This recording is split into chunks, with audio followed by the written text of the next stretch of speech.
Hello and welcome. After the Wednesday break, we are back with more reading and maybe potential shiny hunting.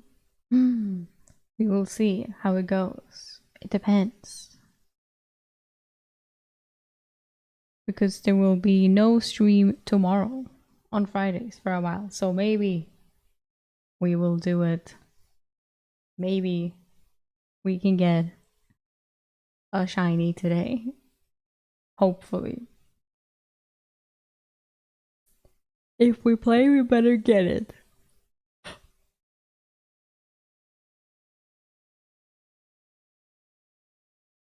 That's my demands.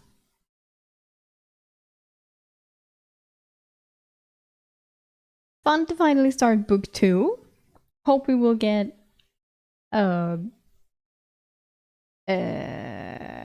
permission is the word. Permission to read book 3. We're zooming through these.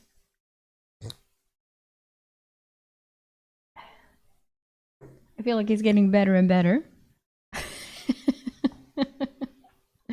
I'm having very fun each time. So that's a plus. I want to continue, please. Please let me continue. But we just started with book 2 and it's about as long as book 1, I think. So we still have some way to go before we are starting to be concerned about what about the next time?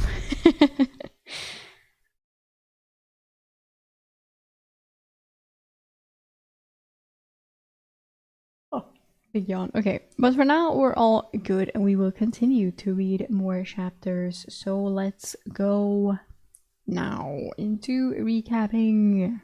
Yeah.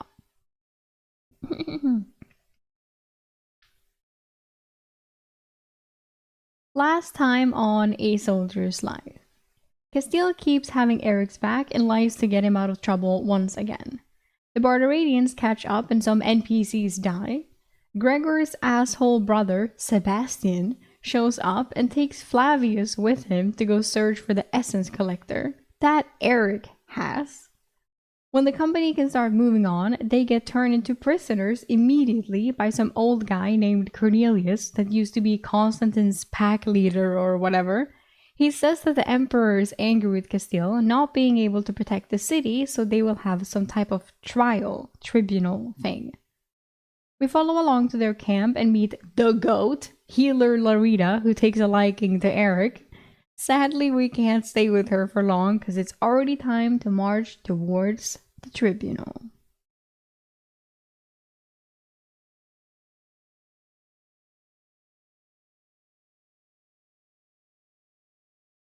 So now it's marching time. Let's go. So fun. Nothing bad will happen on a long ass march. Right?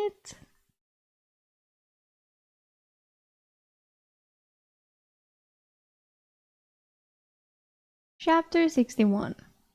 Loyalty. We fell in behind the horses.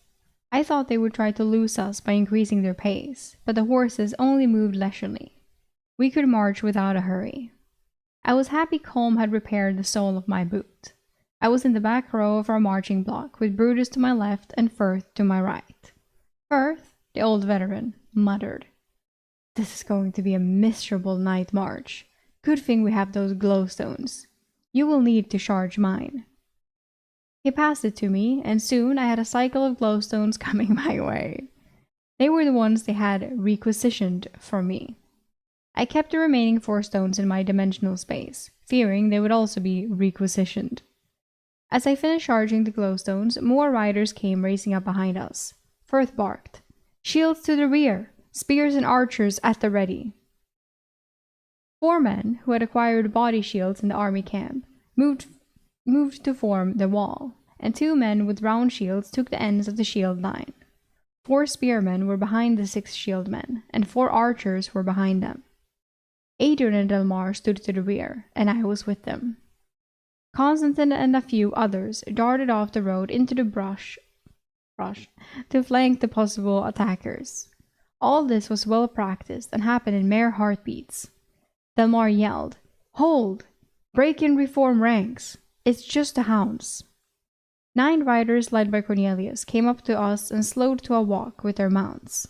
Cornelius smiled in the waning light. "Constantine, I am surprised you did not steal horses for your company." Constantine laughed. "I am sure Octavian was waiting for me to try so he could shackle all of us." Cornelius laughed with him. "Probably. He sent us off to track down 2 regulars in the woods who thought better of rushing the walls of Macha. No need to worry, Constantine. We will make sure your mage gets to the capital in one piece. Since you are walking in that direction, I am sure you will get to the capital. Eventually." Constantine asked seriously, "What is the pulse of our chances before a tribunal?" Cornelius frowned while his men rode forward at a hand signal from him. "Octavian will worm himself into the tribunal with Duchess Veronica. The Emperor will appoint the 3rd based on the highest bidder for the judgment seat. Unfortunately, I do not think he is invested in Mage Castile's fate, but others are." Firth asked Cornelius, "Isn't Octavian the Emperor's son? Doesn't that mean he will get his way?" "The Emperor doesn't favor any of his children. Quite the opposite. He is always on guard against them. I doubt it will work in Castile's favor, though." He spurred his horse forward to catch up to his men, leaving us behind. We held our formation and kept the riders in sight. They were kicking up a significant amount of road dust, which soon coated everyone. How fun. As the sun set, the glowstones appeared on the men on the outside of the block as we marched. Larita had done an amazing job healing everyone. Of course she did. She's the best. My only issue was that my feet had no calluses, just new pink skin. I could feel the blisters forming already, just a few miles into the march. As the night set in, the blue moon was hidden by heavy clouds, resulting in a deep darkness. Our men at the edge of our formation had fixed the glowstones to their shields.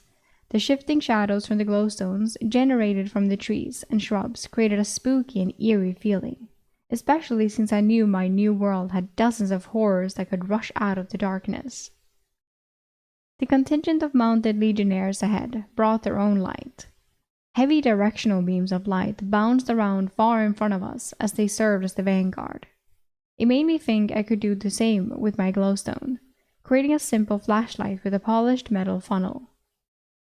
As the night wore on, the horses kept opening the distance on us. The bouncing lights got further and further away. Delmar and Adrian upped the pace. They knew our best speed in the dark on the dirt road to not wear us out. At least with increased distance, we did not have to deal with the dust any longer. Hours into the march, Brutus spoke. "Well, this is not all bad." Oh, don't say that. "At least we are not being ordered to assault the walls of Macha to retake the city." Firth said, "There is that, but from what I heard, they do not plan to assault the city. They have some powerful earth mages with them and plan to tear down the outer walls, probably take half the lower city as well." Willie turned. "What about the citizens who remained?" "They should have fled. I talked with an acquaintance in Master Mage Dacian's company. Dacian is tasked with bringing down the western wall and then restoring it after the city is taken," Firth said calmly. "So they're just going to destroy the city and then rebuild it?" I asked incredulously. "It will take a few months, but yes," Firth said. "It was the plan all along. They needed the Barbaradians inside the city." "Then why is Castile going to a tribunal?" Willie asked from the row in front of us. "Her orders were to hold the city until Duke Tiberius arrived," Firth replied. I was dumbstruck. In other words, Castile, Gregor, and Durandus were going to fail no matter what. The only way they could have survived the Barbaradians and succeeded in the plan would have been to hold the inner city walls until the Duke felt like showing up. Everyone was too tired to talk after Adrian ordered a slight increase in pace, just short of a jog. It seemed ridiculous that we could keep up with horses. At least Cornelius said he would make sure Castile would reach the capital. We passed through 3 towns throughout the night, and by then we could no longer see the lights of Octavian's horses. We reached a small bridge, and Delmar announced, 30 minutes for water and food. Constantine barked. No one removes their boots. I know your feet hurt like your first march in training, but it will only be worse if you take them off. We have about 55 miles to Carenhagen. We'll fill your canteens by the stream and saturate your bellies. Damn, hours of marching, and we were only a third of the way there. Men rushed to drink, eat, shit, and piss. Lucian, our company horsemaster, tried to cheer everyone up. Most likely they will have to rest their horses twice before they reach the city. Maybe we will pass them while they are watering them. Watering them. We're watering the horses.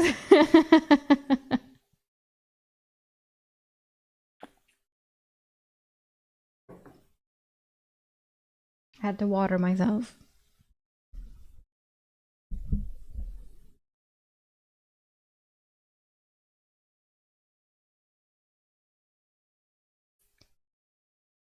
I was with Brutus, Felix, and Matteo, shoveling down food.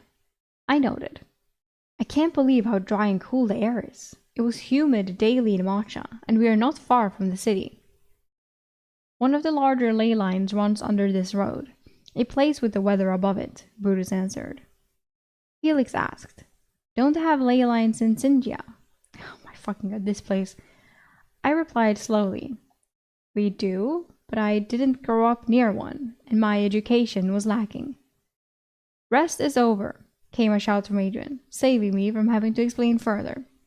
I need to be careful when referencing Singia. With my recent luck, we would have another legionnaire from the distant duchy join our company. I channeled ether in small amounts through my spell form to keep my feet maintained, and was one of the few men moving without wincing or grunting. It did not take long for everyone's training to kick in and ignore the aching feet. We were going to march 80 miles in heavy boots with over 60 pounds of armor and gear. Some men who had geared up in camp with shields, spears, and arrows probably regretted their decision. We quickened our pace into a fast march, and silence reigned among the scuffing of boots on the dirt road. When the sun rose, there was no salvation. Down in a valley, a river cut into a town. Octavian's legionnaires' silver armor sparkled on the new day's light. We had caught up to them, somehow, and kept on the road to continue our march, passing by the town below. The mood brightened some as Castile was down there somewhere, and it looked like we were going to reach Carenhagen and make the portal. Alright, that's why they have to hurry, because there's a fucking portal, right? Because I was like... anyway. By mid-morning, we passed a sign that indicated we were 41 miles from Carenhagen. I was surprised that Octavian's men had not ridden up behind us yet. Just before the sun reached its midday zenith, we were called to halt again. Not even Constantine looked good in 50 miles of forced marching. I worked my stiff and sore shoulders out with a touch of healing. It almost felt like I was cheating. Well, it kinda is. Men collapsed to the ground, trying to find energy to consume food, but many preferred a quick nap. I drank and ate from my pack. The more I consumed, the lighter it would be. But then again, I would assume that anyone in his position would have done the same. With the company spread on the side of the road, Octavian's column rode up behind us. As they passed, they spurred their horses to a light gallop. I take that back, because there are some people that would be like, no, feel the pain, you know, those type of people. So like, not everyone, but many. Their faces were smug as there was no way we could cover the last 30 miles before them. Castile remained stoic, riding in the center of their formation. After they passed, Delmar swore nearby. Harpy's tits. If the Duke orders the displacement mage to send him as soon as they get there, we might have to wait 2 or 3 days before the next portal opening to the capital. Adrian snapped, frustrated. What do you suggest we do, Delmar? We have no stamina potions, and I am pushing the pace as much as is safe. If we are denied healing in Carenhagen or Tella, we will be laid up for a week of healing. I had never seen our leader's nerves so frayed before, and Adrian had just pushed through serious injuries a day ago to escape Macha. Send a few men ahead. There are a few of us who can push harder. If the dukes rush to hold the tribunal, Castile will have no witnesses to defend her. She deserves a few of us to try, at least. Firth muttered aggressively. I had not known he cared enough to defend Castile, especially since he worked for one of the Praetorian Guard. Who is willing to jog 30 miles to the city? My best guess is you need to make it in about 5 hours to catch the portal opening, Adrian asked, almost as a plea to the company. I assume Eryk will. Constantine dropped his pack and pulled his canteen. Fill my canteen, and I will go. Benito, Linus, Pavel, and Eryk are the only others who look like they can make it. Benito nodded numbly and dropped his pack. Pavel did as well, albeit reluctantly. Linus looked like he was not happy being volunteered, but slowly dropped his pack. Well, shit. Getting volunteered again. Give me more full canteens. I can squeeze 5 in my dimensional box, I offered. Everyone quickly shuffled in their packs, and I shoved the canteens and some food into the box in my space, filling it. The 5 of us left our packs to lighten our load. The only weapon we each took was our short swords and belt knives. We jogged after Constantine in a line. The 5 of us were mismatched body types. Constantine was squat and barrel-chested.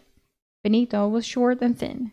Pavel was almost as tall as me and wiry, and Linus was the only person in our company who did not look like he was layered in muscle. Then there was me, both tall and thick with muscles. Of course. And then we have me, the amazing one. As we started our jog, Constantine paced us. It was a light run, and maybe we were making sub 10-minute miles. Constantine had selected our group well. Only Pavel was struggling visibly when we reached a road sign at a town noting 11 miles to Karenhagen. Pavel had a limp. It grew more pronounced with each and every mile. Constantine took notice. Come on, Pavel. You have all that gold waiting for you in the Adventurers Guild. You just have to earn it with a little pain. Constantine was referring to the 70-odd gold we were promised for discovering the lost dungeon. It was motivating Pavel plenty, as he did not waver until the city walls of Karenhagen came into sight. Constantine swore. Thought we would have caught sight of them before the walls. Outside the tall stone walls of the city, there were no sprawls of farms or buildings, unlike Macha. The last mile or so of the road was paved with stone. It was late evening, but there was still plenty of light.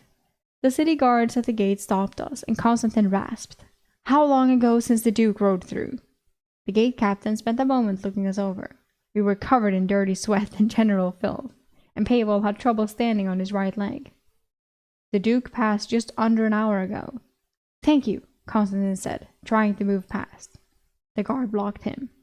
Legionnaire, you must enter your men in the registry, the guard said seriously, pointing to the guardhouse. Oh my fucking god.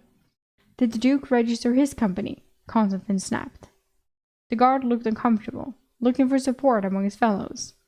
No, he flew his flag, and we counted his men as they rode through. Good, add 5 more to that count. Constantine spat at the guard, pushing past. What a trash-ass guard. The guard sputtered protest, but I could not make them out, and neither did I have time to admire the city, as Constantine moved quickly through the streets, dragging us along. The citizens gave us a wide berth, likely due to our filthy appearance and obvious urgency. We arrived at a large courtyard with a familiar stone arch where the Duke's horses and men were waiting. Castile stood in the center of the group, no longer mounted, and talking with Cornelius. Cornelius spotted us and pointed to a small stone building. Constantine barked. Frigging paperwork. Wait here. If the displacement mage arrives and opens the portal, go through. Do not wait for me. Do not let anyone stop you. I will go register our travel with the clerk. A disgruntled Constantine stomped away, finding energy in his anger.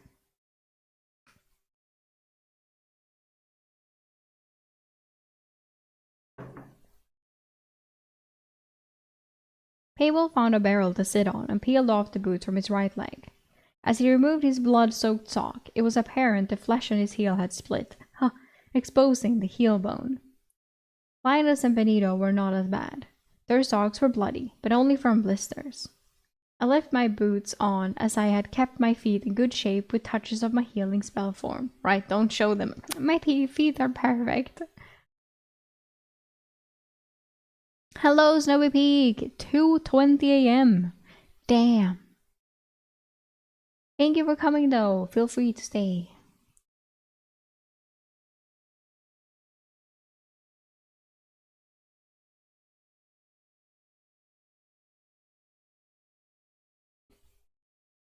Cornelius approached us as we inspected ourselves while waiting for Constantine, who was getting vocal inside the cleric's building. Impressive feat, getting here on foot. I could use men like you in the hounds. Do any of you have a spell form? I knew a spell form was required to join the hounds, but none of us answered him. After a pause, he asked, "Is this all that made it?" Cornelius indicated our group, curious. Pavel answered non-committedly, while delicately inspecting his heel. They should be here soon.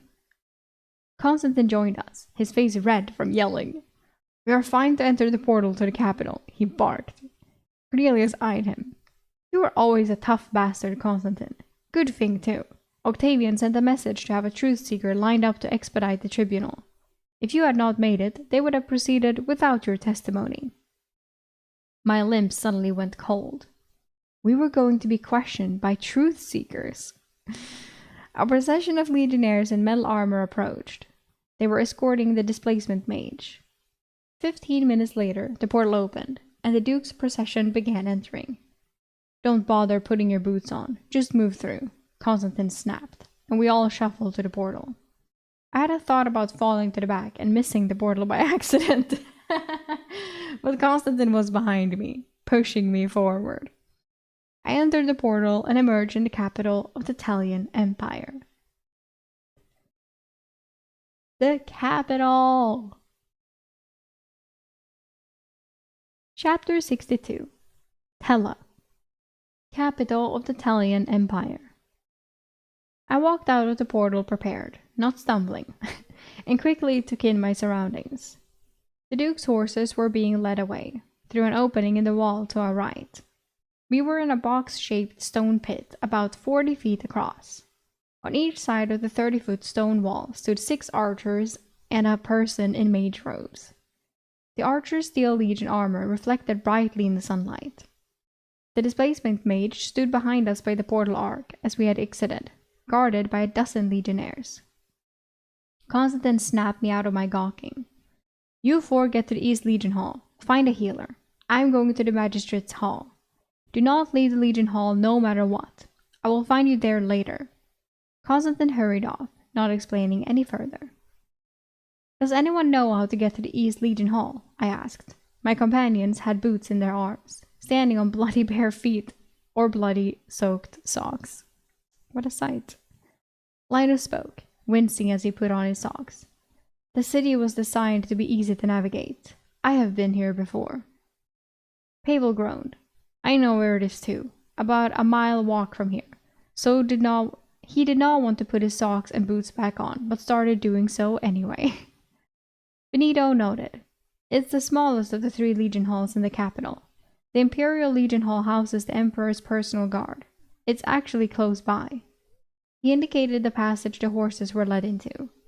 "The Western Legion Hall is outside the western walls and connected to the Perfectus Legionis training grounds. That is where they train the men who are dumb enough to volunteer for the Legion." Brutus mentioned that. He trained there, I added as we walked, and I was the only one not struggling with each step. We did over 80 miles in less than 18 hours. It probably wouldn't have been so bad for them if Mage Larita had not healed away the calluses on their feet. The newly healed skin could not take the abuse of the march. On the march, I managed to figure out how to heal my feet and not lose the calluses as they built up again. "That's where the Loyalist Legionnaires train," Linus muttered. "They get paid as soon as they start and spend twice as long training as us conscripts." "Not twice as long, just a full year, but definitely better training," Pavel grunted painfully between steps. "I think Adrian was a volunteer, but I don't know how he got assigned to our company." We reached the top of the ramp, and the city spread before us. The roads were made from large, immaculate granite pavers. The buildings all looked uniform and neatly arranged along the road. Everything was made from a white stone with black marble highlights. Pretty! Arches and columns were used heavily in the construction. It was beautiful. The most impressive feat was the height of the stone buildings. Some had 10 floors when I counted the windows. The windows were also massive, easily 10 feet tall and half that in width. The men and women walking the road were thin, colorful fabrics in various styles. We reached an intersection and I paused. The road we entered was the capital's main thoroughfare. I could tell because to our left stood a massive structure, easily 500 feet high, a shining white and silver beacon in the late afternoon sun. Never seen the Emperor's Palace, Eryk? It boggles the mind. Something so big for just one man to live in, Linus said. Pavel looked and noted. There were probably 1,000 men of the Legion inside, and another 1,000 in the building to the right. That's the Imperial Legion Hall, and the Emperor has, 100 consorts and hundreds of servants? I am sure the palace is full. His tone was indifferent. How many consorts? I asked, imagining a massive harem. Does he have hundreds of children as well? It is 7 consorts, Linus scoffed at Pavel's misinformation, and he can only name 7 of his children first citizens by law. The rest he marries off or sends them abroad on diplomacy missions. Wow. Pavel gripped quietly. I doubt he limits himself to his 7 wives. He is known for taking what he wants. Oh my god. We turned away from the palace and started walking in the opposite direction. The wide road was busy as evening was approaching. Pairs of legionnaires patrolled in metal armor. It felt like we were the scrubs with just our hardened Eryk leather armor. But I guess leather armor was lighter, cheaper to make, and easier to maintain. I would hate to spend every evening polishing my metal chest piece. My helmet took enough effort to keep the rust at bay. But does he have a helmet now again? Because he lost it, and we said to Larita was like, yeah, you could have taken someone else's. But I don't think he ever did he? Maybe he has one now, I guess? When we finally encountered food carts, I bought everyone skewered meat. The vendor called it pork, but it tasted like spicy chicken to me. The pause in our walk was short as we ate on the move. Everyone was eager to get to healing. We tossed the skewers into a trash barrel on a corner. The city was extremely clean, with much higher sanitation than in other large cities I visited. The crowds of civilians got thicker as went farther and farther from the palace. Some intersections had large fountains with mural mosaics tiled in the bottoms of the pools. We did not stop to get a proper look, but the mosaics seemed to depict legionnaires battling various beasts. Cool. My head snapped around and my jaw fell open. A colored leopard man was led by a cable. Huh? That is one of the catfolk. Oh, so it's actually a leopard man. Because I was like, huh? Linus seemed confused at my amazement. I thought they were common in the jungles near Tsinga. Oh my fucking god. I scrambled to think of a response. It's not the catfolk, but the fact that it is colored like a pet. He nodded sadly. The beast races aren't allowed freedom in the Empire. They are a rare sight and usually too feral to tame. I watched as the catfolk disappeared on its leash into the crowd. What are the beast races? I asked, looking for more in the crowd of humans. Linus was willing to answer.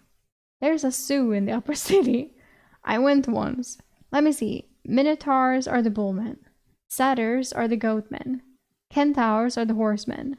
Serpents are the snakemen. Avians are the birdmen. There was one more. He paused, trying to think of it. The lizard folk, Pavel supplied. But all the beast races are about as welcome in the Italian Empire as elves and dwarves. Where do the orcs fit in? I asked. Linus answered. They group them with the goblinoid races, but if you happen to meet an orc, don't call them that.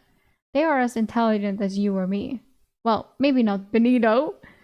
Linus waited for Benito to remark on the jab, but he walked on, oblivious to the insults. Linus continued, smirking at Benito. The goblinoids are the orcs, bugbears, goblins, hobgoblins, kobolds, gnolls, ogres, and trolls. Pavel grunted as he stepped. I am no scholar, but that is a very general classification. I have never met an orc before, but if you call him a goblin, I would not be surprised if he swore a blood oath to kill you on the spot and then hunted down your descendants right after. We took a left turn, and the city buildings of the main road were not as opulent. They were still stone constructions, but now a mixture of various stones instead of being homogeneous for beauty. The buildings were also only 3 stories tall by now.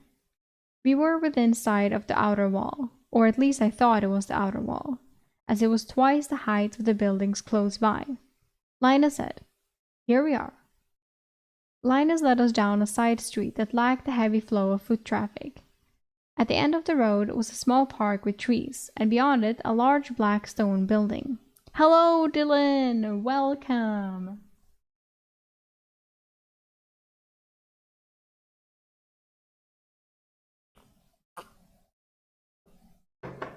Welcome.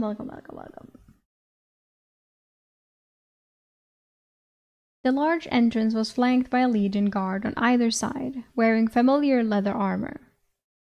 The building looked like an imposing structure with a single large statue on top. Pavel sighed in relief at having arrived. Linus said, "We're in the Old City. This was built and used by the First Legion.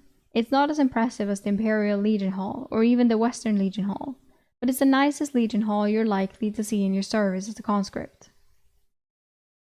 The black archway entrance led to a courtyard with an open sky above. Legionnaires in the courtyard were in and out of armor, milling about on stone benches. Most stared at us as we entered. After all, we were still a mess. Linus stepped forward and asked, "Is there a healing mage on duty?" One of the men in armor stood and approached. "You 4 look like you just came out of an ogre's ass," he said. I get so arse. He also introduced himself. "I am Severus." Snape? He pointed to an archway to our left. "Head to the baths over there. I will go and fetch the healer. We use the one from the clinic down the street. The only company healing mage we had is off to assault Matcha." We gratefully made our way to the baths. The stone inside was the same onyx black as the facade, but the space was well lit with glowstones. 4 boys came and took our clothes and armor as we stripped. Then we entered the showers with brushes and fresh soap. As we washed, Pavel noted, "Damn, Eryk, your feet don't look bad at all." "Yeah, Larita didn't heal them. I still had my calluses and my socks dried in the sun," I responded calmly. He just huffed and did not comment again. I was in the heated bath first. This bath was actually much nicer than the upper city baths in Matcha. The seating under the water formed to your ass, and the water was hotter. I waited almost half an hour for the others, who themselves had to wait on the healer to arrive before they could join me in the soaking pool. As Linus settled in, he asked, "Do you want the healer, Eryk?" I shook my head, and he waved off the man in the other room. He only had a spell form, but he was good. Pavel is digging through his pack to tip him some coin. Benito just jumped into the pool like a kid, causing a splash and waves of water. The center of the pool was much deeper, and he appeared to know that in advance. When he came up, he laughed. "Damn, this almost makes me forget the last 3 days." Shortly after, Happy Pavel joined us also, his feet pink with new skin, but more importantly, the bone was no longer exposed.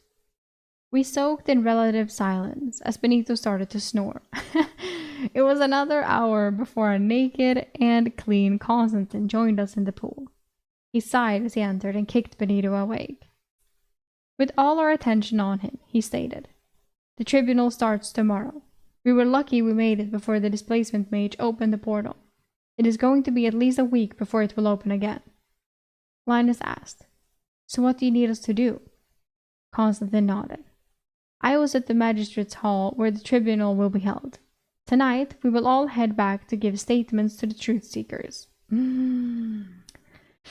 Oh, they will use the transcripts in defense of Castile for the trial in the morning. We will wait outside and may be called to clarify our statements. Did Castile get a good advocate? Pavel asked. The woman I was assigned for mine was fresh out of the scolarium. Maybe if I had a better advocate, I wouldn't be here for poaching. Benito looked confused. I thought you said you felled a baron's cow by mistake. Pavel rolled his eyes. Getting caught was the mistake, Benito. Besides, half my village was starving after the dry summer. Constantine returned to the reason we were here. I do not know who is counseling her. The tribunal is Duchess Veronica, Duke Octavian, and Duke Vito. I do not know Vito other than he was visiting the Emperor from his province. The only good news is that the Emperor did not appoint the Duke Octavian wanted as the third justiciary. Constantine stood, having only been in the pool for 10 minutes. We will go and get fresh clothes and sandals from the Legion Hall quartermaster while our clothes are being cleaned. The sooner we talk to the truth seekers, the better. I was left in no position to object. I noted a little sourly that the cost of the new linens and sandals was being added to my debt by the quartermaster. Even Benito was smart enough to see we were being charged twice what they were worth. Even Benito, poor Benito. We soon walked in the fading sun, following Constantine to the magistrate's hall. Constantine had us leave our weapons behind. I was extremely nervous, as I had no idea what this encounter with the truth seeker would entail, but I had no other choice. I have no idea. Imagine, what will they ask?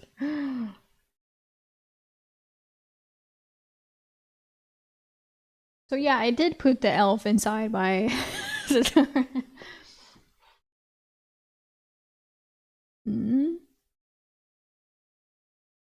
Chapter 63.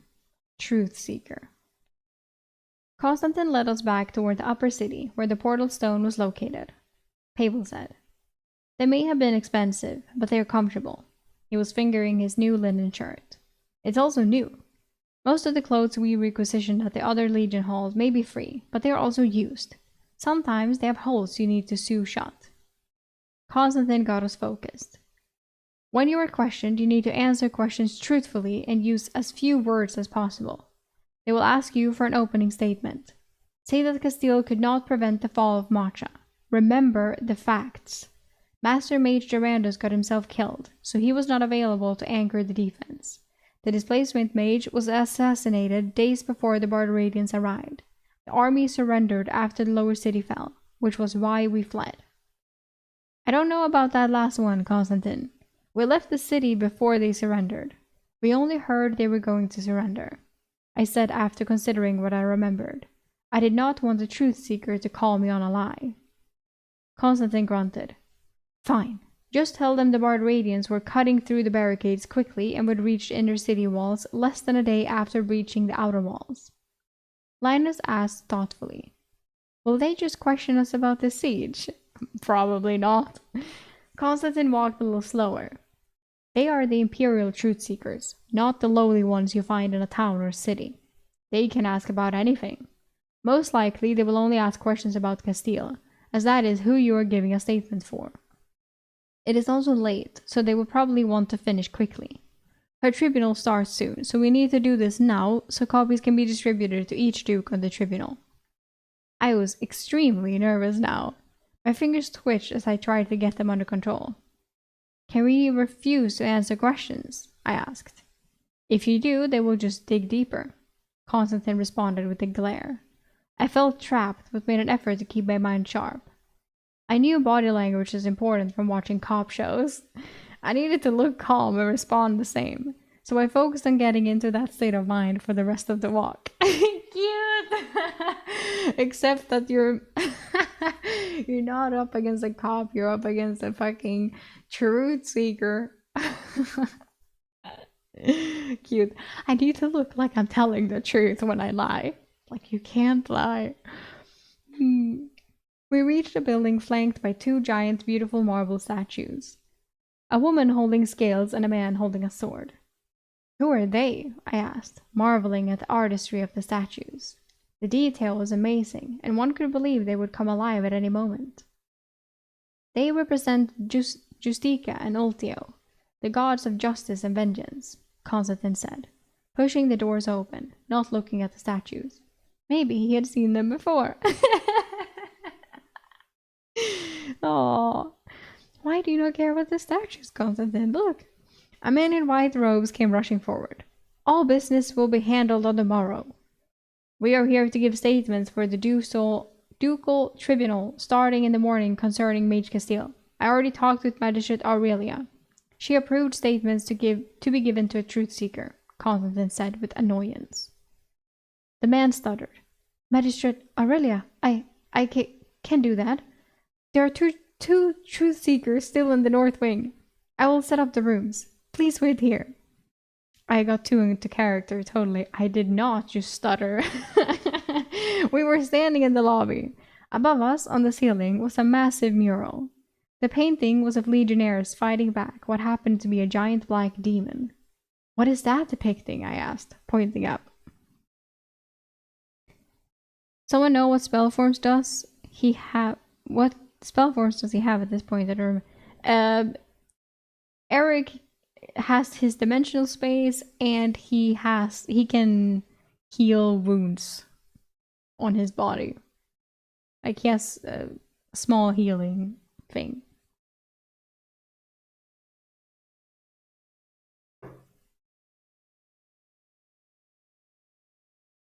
That's it, I think. That should be it, at least.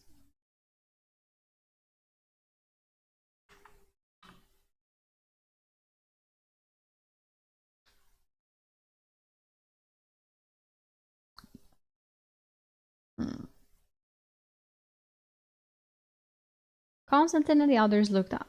Constantine took in the whole scale of the mural. It is the arrival of the First Legion during the Abyssal War. They managed to turn the tide and banish the demons. It is probably more myth than truth. To my knowledge, no greater demon has ever been seen outside a dungeon. The mural is more likely showing the First Legion battling the demon in a dungeon. The man in white robes returned. The rooms are ready. The truth seekers are being pulled from their studies. Which two of you will go first? Oh, fuck. Constantine gave me a slight push in the back. Shit. I would have preferred to go last. I was soon walking down the hall with Constantine, following the man who was walking with long, hurried strides. We proceeded through the maze-like building. Many of the walls and ceilings had massive murals of creatures and battles. They seemed out of place in the building that served as the court of law in the Empire. We reached a series of doors made from bright blue wood. Ooh. Two men in white and gold robes approached us. One was a graying man with haggard eyes, and the other was a young man, no older than 15, or a child, with black hair and a bowl cut. Our guide introduced it to Truth Seeker Nico.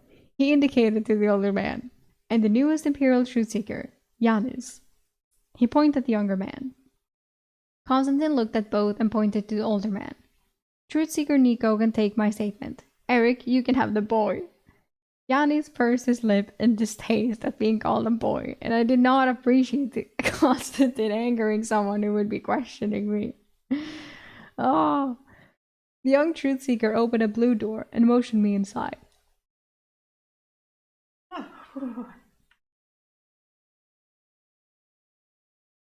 The room was not what I expected. Two comfortable-looking plush chairs faced each other in the center. The walls were painted an off-orange, and the floor was light yellow stone. You can take... You can take... He got an accent all of a sudden. Shit. You can take either chair, Yanis said, while retrieving a notebook from a small shelf. Forgive me, but what is this statement concerning? I was summoned from my studies just minutes ago. This was a relief. Maybe I could keep everything focused on Castile.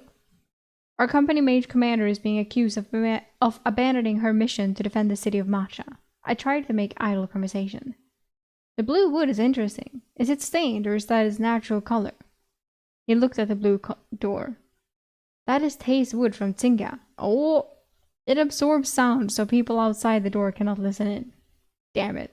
I hope he didn't learn I was from Tsinga. Otherwise, my question would be suspicious.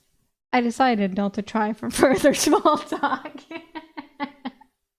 Eryk. He seated himself across from me and wrote for a few minutes before looking up. He focused on me. The crime is quite serious. He turned the page and concentrated. Please limit your next answers to yes or no. Are you planning to do harm to the Empire or Emperor? My jaw would not work for a second. I thought I was giving a statement for Mage Castile. Yes, well, I just finished my training and we are always supposed to ask 3 questions whenever we do a reading. Not all truth seekers do it, but as I said, I just began my training and I was told it is standard practice. My teachers would be upset if I did not follow protocol, he said. Now, are you planning to harm the Emperor or Emperor? Empire or Emperor? No. He scribbled something quickly. I did not feel anything, so I was not sure how his ability to read the truth worked. He asked his next question while my mind wandered.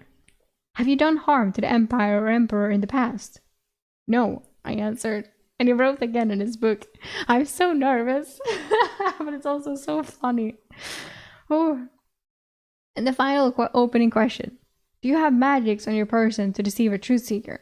He was turning a small black ball in his hands, waiting for me to answer. No, I said more slowly than I probably should have. No. Focused on the ball. He scribbled and looked up after letting the ball disappear into his pocket. Excellent. Please give your statement slowly so I can record it. I will ask questions if relevant. He looked up, waiting patiently. I tried to remain as relaxed as possible. Our company was to defend Matcha until the Barbaradians arrived and surrounded the city. The Duke was supposed to come and kill the Barbaradians outside the walls. Instead, one of the 3 mages sent to defend the city died, making the defense impossible. Then the displacement mage was assassinated along with all his legionnaire guards. I waited while he wrote. Without the portal, we had no method to resupply. The outer walls fell in the first assault, even though Castile put up a valiant effort to defend the Traitors' Gate. The inner walls were about to fall, and we were told the army was going to surrender. We escaped on the aqueduct, losing a third of our company, while another third were seriously injured during our evacuation. I thought evacuation sounded better than running for our lives. He finished writing and waited for me. When I did not add more, he read what he wrote about 5 times before asking a question. What was the name of the first mage killed, and how did he die? Did the Barbaradians kill him? I used his title. Master Mage Durandus. A shambling mound monster in the swamp killed him. The Barbaradians were not responsible. He studied me as I spoke and then wrote in his book. Now we're getting close to the fucking essence thingy. What is it called again? Essence reader? Tablet? Essence tablet. Tablet? Tablet. I don't know. I thought he was sent to defend the city. Why was he in a swamp? He looked up expectantly, waiting for me to answer to clear up his confusion. We were helping with patrols outside the city. A storm giant was digging in the swamp. I paused, ordering my thoughts carefully. But we didn't know if it was a storm giant at the time. Durandus went to explore to see if it was a threat, and I was sent with his company to help. You didn't have to say that. When we found out it was a storm giant, Durandus attacked it. I stopped there. He wrote furiously. And the shambling mound was under the control of the storm giant. He seemed much more engaged now. No. We killed the storm giant, but most of Durandus' company was killed in the effort. On the way back to the city, the shambling mound killed him, I replied. He tapped his writing implement, thinking. Did you or any of his company play a role in the Magister Mage Durandus' death? He asked, studying me a little too intently for my liking. I answered carefully. No. Mage Durandus was collecting the essence from a frozen shambling mound. It broke free and threw him into the swamp. When we found him, he was dead. He paused before writing. Durandus had a collector. I'm not sure if you can get an essence from a shambling mound. He should have known that. He spent a long time considering his next question. Why did Durandus attack the storm giant? They are formidable foes. Was it threatening the city? He didn't tell me, but I'm fairly certain he wanted the giant's essence. He consumed it as soon as he collected it. He was also interested in what the giant was digging for, but I think he ordered the attack for the essence, I replied truthfully. Yanis wrote slowly, thinking on another question. I guessed by his apparent fatigue that each answer had to be verified by his editor. Maybe I could outlast the young truth seeker. Yanis asked, what was the storm giant digging for? I don't know. Durandus said there was a city of the giants buried under the swamp, I replied. There was a what? Yanis asked, moving to the edge of his seat. I realized this bit of information had only been told to me. Castile had not been interested in this detail. Oh my god. A city where the giants used to live, buried with time. Durandus seemed obsessed with trying to find out what the storm giant was digging for. He couldn't delve deep enough with his senses, so we were returning to Matcha when he was killed. The truth seeker scribbled furiously. And do you know where this dig site is? He looked up and asked earnestly. Sure. It is not difficult to spot. There is a massive crater where he was digging in the swamp south of Matcha. The truth seeker finished his writing, then reviewed everything he had written, and it was a good 30 minutes before he focused on me. The giant city seemed important to him, so I expected more questions about it. He seemed distracted when he asked, yes. You said the displacement mage was assassinated with his guards. How did this happen? He was verifying my statement and then returning to the purpose of this session. I spent the next hour telling him how we found the first Barbaradian infiltrators and knew others were in the city. Constantine had warned the displacement mage, but they attacked him through the sewer walls in the basement, taking him by surprise. He asked about Mage Castile's pursuit of the air mage that had killed the displacement mage and how we escaped the city and destroyed the aqueduct. Unfortunately, my knowledge was limited in this part of the story. Then he started to ask questions about our flight from the city. My heart was pounding, just waiting for him to get a sniff of my abilities. I was lucky as the truth seeker was distracted as he asked questions, and I gave short answers. I assumed he was still thinking about the giant city under the swamp. I didn't know why, though. By now, it looked like he was getting fatigued as well from the other expenditure. I think we're done, he suddenly said. It had been almost 3 hours. Your statement and all relevant information will be transcribed for the ducal tribunal in the morning. Where can you be reached if the Duke seek to question you further? Far away. I will be waiting outside the chamber. At least that's what I was told I would be doing, I answered. He nodded, tapping his stylus on the pad. I had never had to reveal that I had a dimensional space or anything else about myself. He thought I was just a regular legionnaire. I walked into the hallway and found Constantine, Pavel, and Benito. Whew, we fucking made it. Who's next? I asked. Next? We finished 2 hours ago. All of us. Constantine motioned for us to walk away. What did the young truth seeker ask? I gave him to you because he looked green. All you had to do was offer a statement he could verify. He asked a lot of questions about Durandus' death and the displacement mage assassination. A lot of questions. Then he focused on our escape from the city, I said, throwing up my hands. Constantine studied me. Did you insinuate Castile was responsible for either of the deaths? Constantine was calm but looked concerned. No! I balked at the accusatory comment. He was more interested in Durandus' fight with the storm giant than Castile's pursuit of the air mage who destroyed the aqueduct. Was he trying to tie the air mage to Castile, that they might be working together? Constantine pressed insistently. I don't think so. I wasn't there, so I couldn't give him any information. I think he was just trying to confirm Castile didn't let him go on purpose, I said hastily. Constantine seemed to think. Okay, we're heading back for just a few hours of sleep, and then we will come and camp outside the tribunal chamber. We need to make sure the advocate has received our statements. They can make sure the dukes read them. Constantine spun and hastily walked away, and we followed.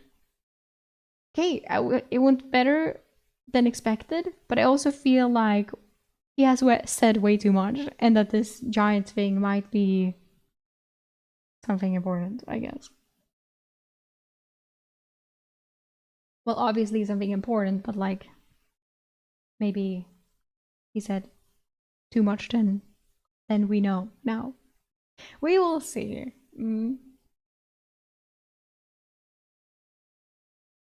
Chapter 64. Relia, the Griffin Rider. Flashback? What? Relia? The hell? Flashback to when? Okay. New POV? Crazy. Relia walked through the camp, looking for the metal tent for the riders. She had seen it from the air before she landed, and it should be near this abandoned farmhouse. There, she spotted it. The tent flaps were green, not black this time. She walked inside to the smell of food being cooked. The cook plated her some food with a smile, and she took the plate to a table, sitting opposite... Fuck. Sela, her commander. The tall, lean elf woman smiled. Relia, the food is good tonight. A sweet pepper sauce over brown rice and shredded venison. You took down the deer, didn't you? Relia smiled back. You're always telling us never to risk combat from our mounts, yet you do it every flight. Celia smirked. Well, I answered to your brother. You answered to me. I am sure you answered to him a lot in his tent, privately. What the fuck? Wait, what? Relia retorted, quickly receiving a kick to her shin from her commander. What the fuck? Not when we are on a campaign, she scolded Relia. It was not a well-kept secret. The other generals on the campaign would frown on me distracting him. Wow. Relia tasted the food. Ugh, too sweet. They must have added honey again. Her commander tried to hide a smile. It was you. You asked for the honey, Relia stated flatly. When you are the one who brings in 300 pounds of fresh meat, the cooks tend to honor your requests, Celia said, shoveling the food into her mouth with a smile. After they both finished the meal, Relia asked, What are my orders? Celia rolled her eyes. The postings are 20 feet away on the tent wall. Fine, you lazy girl. You are circling the city from 2 miles above with Nessa, Eleanor, Dana, and Yavanna. Yavanna? We are attacking tonight as planned. I will fly out and ensure the Duke's army has been delayed. By yourself? Relia asked, knowing that doctrine did not allow riders to operate alone. Rena is coming with me, and no, I'm not taking you. You would probably try to fly too low and count the Duke's army or something else foolish, Celia said furiously. Count? We have 30 minutes before we exchange flights. They left the tent together and went to where the griffins were stabled. The attendants had fed them raw horse meat while they had been getting their own dinner. Moonclaw saw his rider approaching and nipped 2 other griffins, Monsoon and Sunflare, fucking Moonclaw, out of his way to get to Relia. The griffin nuzzled her chest, lifting her off the ground with its powerful neck. Moonclaw, be nice to the others, Relia scolded. So, yay! Moonclaw did something bad! Fuck you, Moonclaw! He continued nudging her until she rubbed the feathers around his earlobes. He started clicking his tongue in appreciation. Finished with the affectionate beast, she started to prepare for the flight. Relia checked the harness twice, inspecting it for wear and fit. When griffins were used in rapid rotation like this siege, they would lose weight rapidly, requiring constant adjustments to the straps. This was for both the rider's safety and the griffin's comfort. Nessa, Eleanor, Dana, and Yavanna were already in their saddles. Relia swung her small frame up in the saddle and scanned the skies, waiting. A few minutes later, a griffin began to land. Relia and her patrol took to the air one at a time, blowing dead leaves into small cyclones from the force of taking off. The wind blasted through her face and hair before she channeled her air spell from the shield herself from the rush of wind. She circled the camp once to inspect the army. Thousands of men were below her, like little ants scurrying about. She was glad to be a rider. She soared high into the sky before starting her dual circle patrol. I just realized that I might be very confused right now. Who the fuck is Relia? Because now I was like, why is Moonclaw here? What is happening? And now I was like, wait, because spontaneously I was like, Relia, that's the mage girl. the Eryk knew with who was with the Earth Mage. But now I was like, wait, is Raelia the fucking elf? The sister of the because Moonclaw is here, and I was like, huh? I'm so confused now. I don't remember their names. I get because I was like, she wasn't a Griffin Rider, was she? She's a mage, and I was like, why is she here? Like, I'm so confused. But Relia was this elf sister, right? Maybe. Maybe. I'll find out and just continue reading. But just know that right now I'm confused. She soared high into the sky before starting her dull circle patrol. She pulled out her spyglass and watched the defenders of Matcha prepare for the inevitable. This has to be the elf girl that Eryk took, right? I swear to God, the other girl was named Relia. What the fuck was her name? I cannot remember, but it was something close, wasn't it? Shit. She had nothing against the people of the city. Their emperor had his hatred of non-humans, was the wrath of the Italians. They had killed many Barbaradians on Barbaradian soil over the last 2 years. This assault was their own fault. The Italian plan was also painfully obvious. They would put up a token resistance and let the Barbaradians take the city.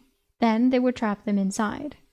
Her brother... Okay, this is 100% the elf woman now. Good, because at the beginning, I really thought that it was the other girl for some reason. And now I'm like, okay, I know now that was wrong. But when they introduced Moonclaw, that's why I was like, what? Moonclaw? I should have just gotten it at the title of the chapter, Relia, the Griffin Rider. But I was like, maybe she can ride griffins? I don't fucking remember. Anyway. Her brother and the other generals were smarter than that, though. They had killed the displacement mage in Matcha and planned to man and reinforce the battlements themselves through the portal after taking control of the city tonight. Then they would let the Italians waste their men and legionnaires trying to retake the city. Her brother, General Cleland Glavian, oh yes, I remember him, would ensure the Italians were much weaker after this battle. Returning Matcha to Barbaradian hands was sure to be a bloody endeavor. AKA, this chapter is to tell, bitch, she is alive. Her hair may have burnt, but her soul stayed. Three flight rotations later, Moonclaw was exhausted, flapping his wings to glide over the night battle below. It was dark, and the fog had allowed the army to reach the walls and gates. It would not be long now before they broke the defenders on the wall. Then a huge gust of wind ripped from the city. Relia had to let the wind carry her and Moonclaw away. She saw the battlefield revealed below as the conjured fog had cleared. The Barbaradians' attackers were suddenly exposed. Arrows pelted them from the walls, and men were falling by the dozens. Relia felt helpless. She was not supposed to do anything but observe and report. Maybe she could help, though. The defenders were focused on her brother's army. She could prepare a fireball, swoop down and release it before they tracked her. She began guiding Moonclaw with her legs, using the stirrups and squeezing her thighs. He was sensitive to her body movements and understood what she wanted. The important thing was to shield the fireball as she formed it. Otherwise, it would shine like a beacon in the sky to the defenders. She mentally wove her ether into the spell forms. She layered the ether in a well-practiced action. She would have to dive to get into range to release the ball of fire. She needed to remain unseen. The glowing ball of destructive heat twisted between her cupped hands as she squeezed her knees and dug her heels in. At her subtle cue, Moonclaw began to dive. The other range of her magic fire was 120 feet. She needed to get within 100 feet and release on the dive. Moonclaw knew this as well. Moonclaw is crazily intellectual, crazily smart, and would rise after the fireball was released. She was focused on the tower on the left. A mage was definitely there. She revealed the light of her prepared spell and was about to throw it when the spell forms dissolved in her hand. She grabbed the reins and pulled hard. The mage in the tower had seen her and disrupted her spell form. She needed to. Moonclaw shrieked in pain as an arrow protruded from his wing, wispy black tendrils wrapping around it. He could not flap to turn away from the city. There was no time as she tried to guide him to land on a rooftop in the city. Moonclaw came up short and crashed hard into the building. As they fell between two buildings, the griffin did his best to spare his chosen rider. The ground came fast, and she never had time to activate her Featherfall artifact. It would have minimized her body mass and made the crash less impactful. Instead, Moonclaw bounced on the ground, and the impact tossed Rally out of her saddle and into a building, breaking ribs and wrenching her knee. She must have hit her head because she was dazed as well. When she regained her senses and got back to her feet, Moonclaw was protecting the alley from a squad of legionnaires. Moonclaw was injured and overmatched. She tried to form a fireball, but her head hurt too much, and she was unable to properly focus. Moonclaw shrieked in pain. She could not help him. She cried as she limped away into the alley, searching for a place to hide. Moonclaw, her friend that she had raised from an egg, would buy her time. She wiped the tears and focused on escape. She took a simple healing potion from her belt. As its effect went to work, her mind started to clear as she hobbled away. The potion was not enough to heal her ribs or knee, but it did give her enough clarity of mind to cast her spell. A shifting light came up behind her. The legionnaires were already upon her. She cursed them in her mind. Anger welled in her as they killed her mountain friend. Moonclaw was not the first friend she had lost to Hellion legionnaires either. She timed the approaching light, spun with her dagger drawn, parried the sword strike, went into a roll, and came up in a crouch, grimacing from partially healed injuries. The legionnaire looked surprised she had evaded his attack. He was just staring at her like an idiot. "I will kill you, legionnaire," she rasped in his own tongue. Blood trickled from her lips as she spoke. At least her ribs felt slightly better from the potion, but she probably had a damaged lung, as breathing was difficult. As she waited for the legionnaire to attack, loud booms came from the outer wall. She smirked, knowing her brother was probably sending all 3 assault elements at the wall in an attempt to save his stupid sister who had crashed into the city. She just needed to hide until he got his forces inside the city. She thought Celia would scream at her for this, and her brother would probably have her exiled from the riders. First, she needed to escape. The loud booms had the young human legionnaire nervous. His long black hair was matted with sweat, and his red metal legionnaire helm. He held his short sword with skill, but seemed reluctant to attack. She needed to stall him while her mind wove the spell forms for a fireball. "Your city will return to us, and the Duke's army will not save you," she said, with as wicked a smile as she could conjure through the pain. He relaxed in his defensive stance, underestimating her. He started to talk. "Can you just..." She finished her spell form and ignited her fireball. And then he went into his stomach. Relia pressed the fireball forward in the dark and was confused to see Alar, her brother's friend and bodyguard, 3 feet in front of her. Oh shit. The fireball exploded between the two of them, burning her face and throwing Alar into a stone wall behind him. Her retinas were burned, and she could barely see. She couldn't move and her consciousness was fading. What had happened? Was this a bad dream? Why was Alar in front of her and not the legionnaire? Was this some kind of magic? Of mind magic? No, the pain was too real. A blurry image of the legionnaire from the alley stood over her momentarily. It then shuffled out of her sight, leaving her in pain and thankfully fading into unconsciousness. Relia woke slowly. "Relax, Relia. You're in the city," her brother's voice soothed her. "She lives." Holy shit.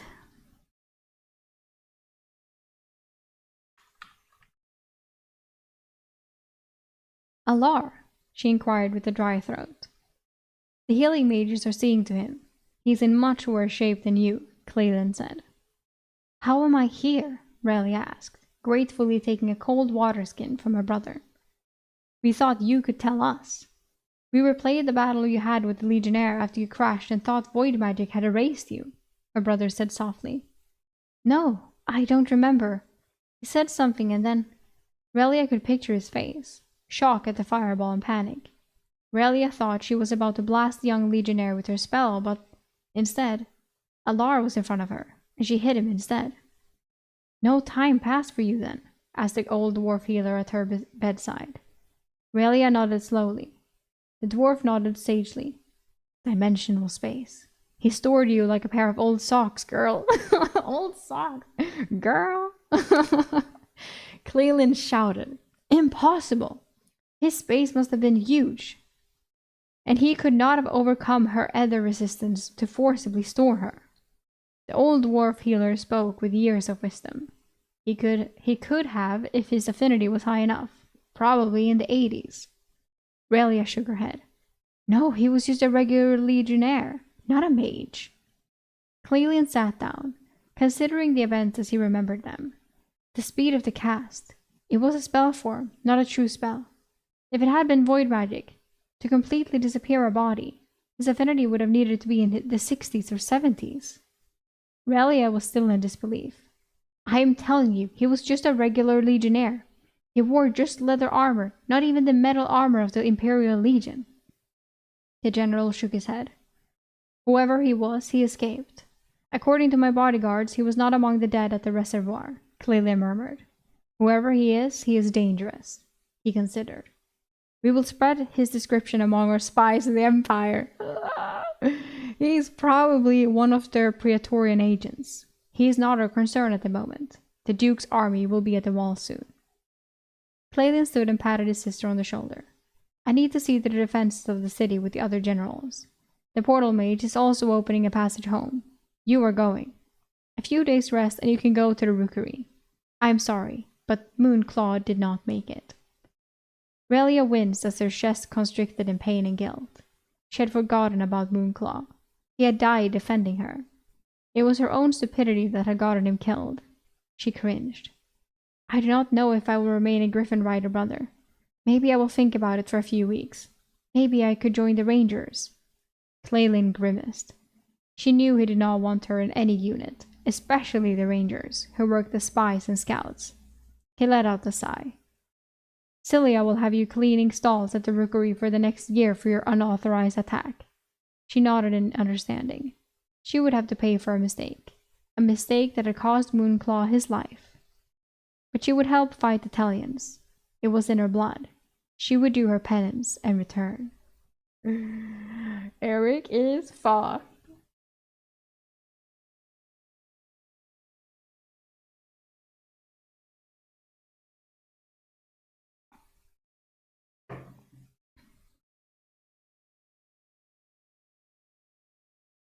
Chapter 65. Tribunal. Okay, here we go. Trial time. I woke in the middle of the night, unable to sleep. I wandered the building. Most rooms were softly lit by a single glowstone embedded in the wall. I found a small, empty private bathroom with running water and a mirror. It must be for a mage commander, but it was currently barren of personal possessions. Barren. Looking in the mirror, I saw my beard had grown in. I decided to access my barber's kit and clean up. The straight-edged razor was new to me, but I could quickly heal the skin even if I nicked myself. After experimenting, I found that the key was to get the angle right and using light, short strokes. I applied the face balm and was looking better already. I put the kit away and continued my wandering of the Eastern Legion Hall. The complex was huge. There were classrooms, offices, private bedrooms, dining rooms, and a very large kitchen. Can we get you something? A pudgy woman who was preparing the morning meals asked. Since I was here, that sounded like a fantastic idea. Ham steak and scrambled eggs? I asked hopefully. The cook motioned for another kitchen staff to fill my request as she appeared to be in charge and focused on the dough she was kneading. I asked, Is this building always so quiet at night? No. This is the quietest it had been since the last Duke's coronation. Back then, the Emperor sent 2,000 legionnaires to his province's citadel to show his support. The cook continued to roll the dough with her well-muscled forearms and hands. I sat across from her on a stool and waited for my food. The cook cracked 5 eggs and added a splash of milk, pepper, and salt before whisking them. A hand-sized ham steak was placed in a separate pan with bacon fat.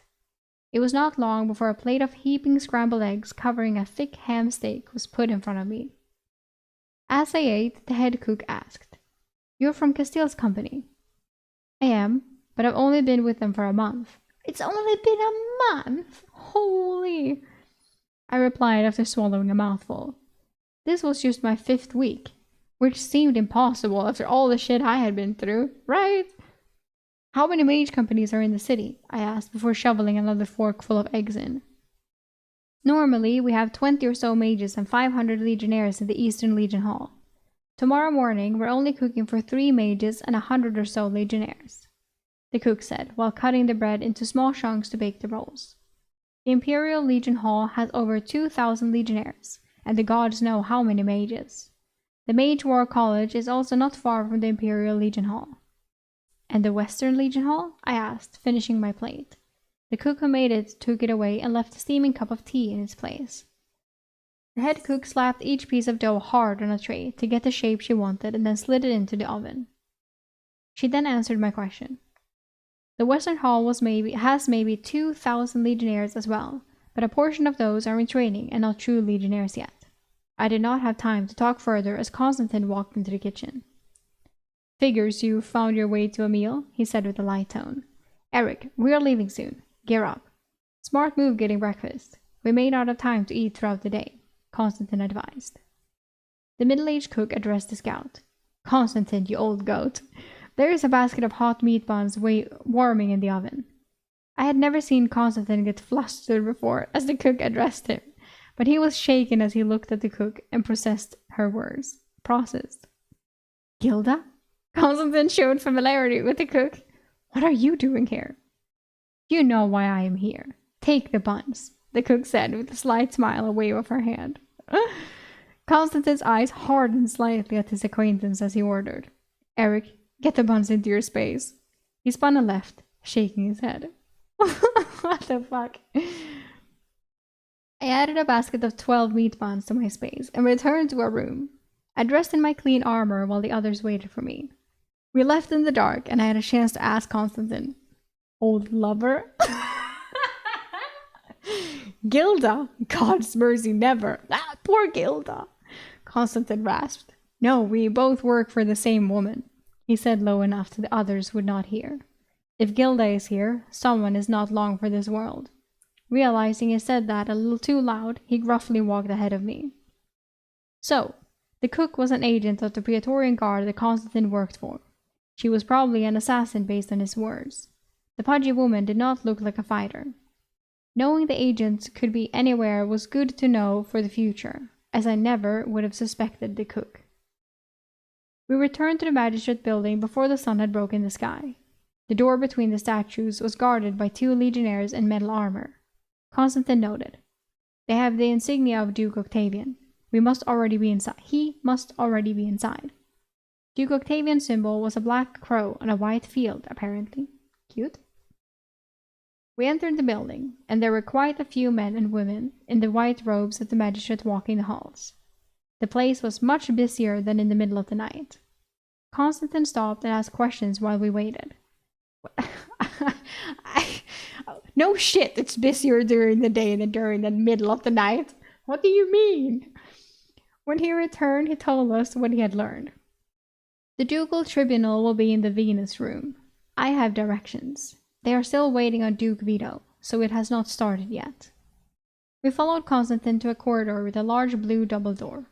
A mural painting took up the entire opposite wall. The painting was lifelike, depicting a woman exiting the ocean's surf. She was naked with long, flowing dark blonde hair and mesmerizing sky blue eyes that seemed to follow you. I was not the only one staring like gift. "Why is this painting in the magistrate's building?" Benito asked. "Well, that is... Constantine studied the image longer than he needed to. My god. This building was not always the building housing the imperial magistrates and training the truth seekers. It served some other purpose in the past. A man in white robes overheard our conversation and informed us. "That is right, Legionnaire. This used to be the villa for Duke Latrell when he stayed in the capital. He challenged the emperor and was beheaded, and all his property was seized. This building became the magistrate's office. All of the amazing artwork has been preserved. He focused on Constantine. Are you here for the ducal tribunal of Mage Castile? Constantine nodded. We gave statements last night to truth seekers. We are here in case our statements are questioned or further explanation is required. The man in white robes nodded in understanding. Only the accused, her advocate, the imperial truth seeker, and the tribunal are allowed in the room. If witnesses are requested, they will be summoned. Constantine ground his teeth, obviously frustrated at being helpless. A man in purple and gold robes walked down the center of the corridor. Swag? He was overweight and had an air of self-importance. The white-robed magistrate met him. Duke Vito. I immediately think of, fuck is his name? Game of Thrones, please, the spider. What is his name? Oh. Oh my. Varys, yes, thank you. Varys, yes. Varys. Duke Vito, this way, please. He opened the blue double door, and immediately arguing voices spilled out of the room. The door absorbed sound as the corridor had been silent before they opened. I only got a brief glimpse into the room. Castile was standing next to a man in yellow robes.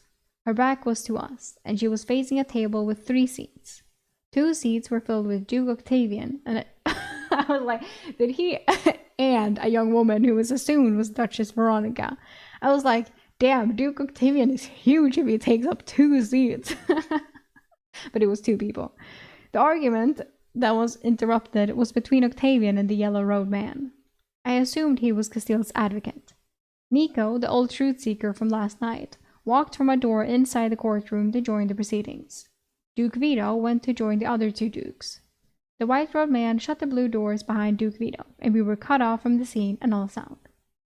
The white-robed man then stood in front of the door like a guard. Constantine pulled us to the side. Benito asked, "What is the plan?" Constantine said, "We wait." He leaned against the painting of Venus. The white-robed man frowned, and Constantine stood away from the painting. Oh, it's so good. Close to an hour had passed before Pavel asked, "What is going on inside?" Constantine started to answer, but the white-robed man surprisingly answered for him, happy to help. The charges will be read. Each charge will be dealt with one at a time. Each of the tribunal members will have a turn to ask questions of the accused. The truth seeker will verify the answers of the defendant. Then the advocate has a chance to ask the final questions. Finally, each tribunal member votes on the charge. "What about our statements?" Benito asked. The white-robed man nodded. They were copied and given to the dukes last night. Duke Octavian was questioning their additional to the formal records when the door briefly opened. The man had a slight smile. "Do not worry, legionnaires. Justice is always based on the evidence presented." "Sure." "What about the evidence not presented?" I muttered. The white-robed man focused on me. "You would make a good magistrate, legionnaire." "Yes. Missing evidence or questions not asked can lead to verdicts that are undeserved. Have no worries. Your mage has one of the best advocates in the hall. Duchess Veronica personally requested him." Another 2 hours passed, and the blue doors had not opened. "It seems to be taking a long time," Benito stated to his rumbling stomach. No shit. "Hand out the bonds," Constantine muttered to me. I produced a basket of bonds, and we each took one. I offered one to the white-robed man, and he reluctantly accepted. Benito took possession of the basket, and slowly the bonds were consumed. Hours passed, and even the magistrate guarding the door seemed to get fidgety. A man in blue robes, followed by 2 legionnaires in metal armor, came down the corridor to our room. Slightly out of breath, he addressed everyone. "This is the tribunal for Mage Castile." The white-robed man guarding the door answered, "It is. They are still in deliberation, Chancellor." He looked at us. "And you are her legionnaires. Are we going inside?" Constantine moved to stand before the blue-robed man. "We are. What does the Collegium Scholarium want with the tribunal?" Constantine was both confused and hopeful. "Truth-seeker Yanis came to us this morning with a copy of a testimony. I was like, Eryk is going inside. We wish to interview any legionnaires who were part of the storm giant slaying, he said, and all my fellow legion mates turned their eyes to me. The man, who was the chancellor, instantly said, "Ah, you must be Eryk," the legionnaire who gave the original statement. "Who else was with you when the mighty storm giant was defeated?" I looked to Constantine, who nodded. I was slightly nervous and answered truthfully. Legionnaires Brutus and Flavius are the only two others who have survived. Master Mage Sebastian took Flavius. Brutus is in Karenhagen. He missed the portal to the capital. Constantine stepped forward, intervening. What does the College of Scholars want with the Legionnaires? Just to question them, nothing nefarious. We will take this one. No, he pointed at me, and you can send the others when they arrive. The man handed Constantine a wrapped scroll. Constantine unrolled it and looked up, surprised. The Emperor's seal. Wow. The blue-robed man bowed. I am Marcel, counselor to the Emperor and chancellor of the Collegium Scholarium. Truth-seeker Yanis is my nephew. Fuck. My time is precious, and I have already been to the Eastern Legion Hall and back today. He wiped his forehead of sweat. Go with him, Eryk. When they finish with you, check here for us first and then the Legion Hall. I will want to talk with you as well. Constantine said with a note of curiosity and annoyance. It did not feel like this was voluntary. The two legionnaires in steel armor flanked me, and we all followed an excited Marcel out of the magistrate's hall. The chancellor was a little too excited to talk with me, in my opinion. Oh, Eryk is so much in fucking trouble from every angle, dude. This is insane. Can't believe it's only been 5 weeks. That's insane. It's fucking crazy. Well, 5 weeks with Castile. He got isekai'd before that when we were with Damien and stuff for a while. So, damn, time is fucking. It's so slow, but it's just so action filled. Like, it's insane. Okay, but oh, I wonder what fucking. What is this now? The giants and shit. Oh, why did I have to start talking about it? I was so scared. I was like, how did the Essence Collector not come up? Like, he did mention it, but obviously there's something bigger at play here. We will see what that is next time. Yes, we will. Yes, we will.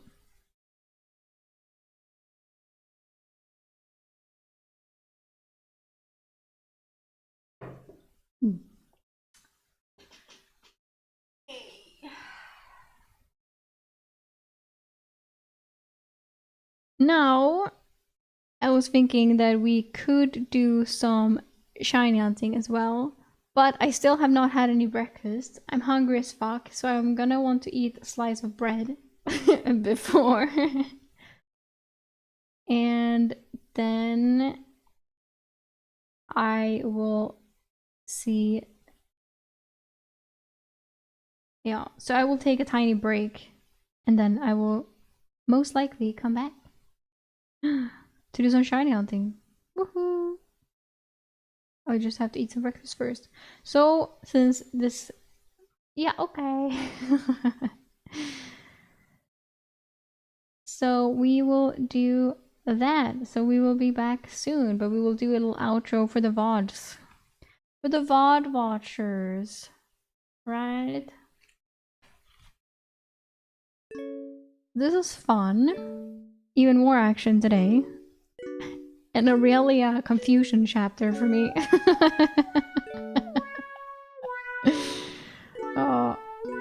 Anyway, thank you so much for watching. Thank you. There will not be a stream tomorrow. It won't be for a few Fridays, sadly.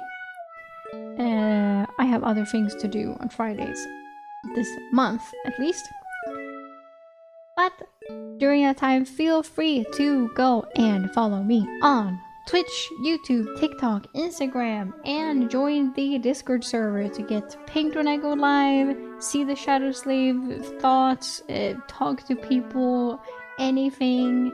We have so many things. Post your art, talk about other books or novels, or whatever the fuck Whatever the fuck. Thank you again so much for watching. I will see you pretty soon. And if not, then I'll see you again on Monday. So have a nice weekend or see you soon. Hey do. Bye bye for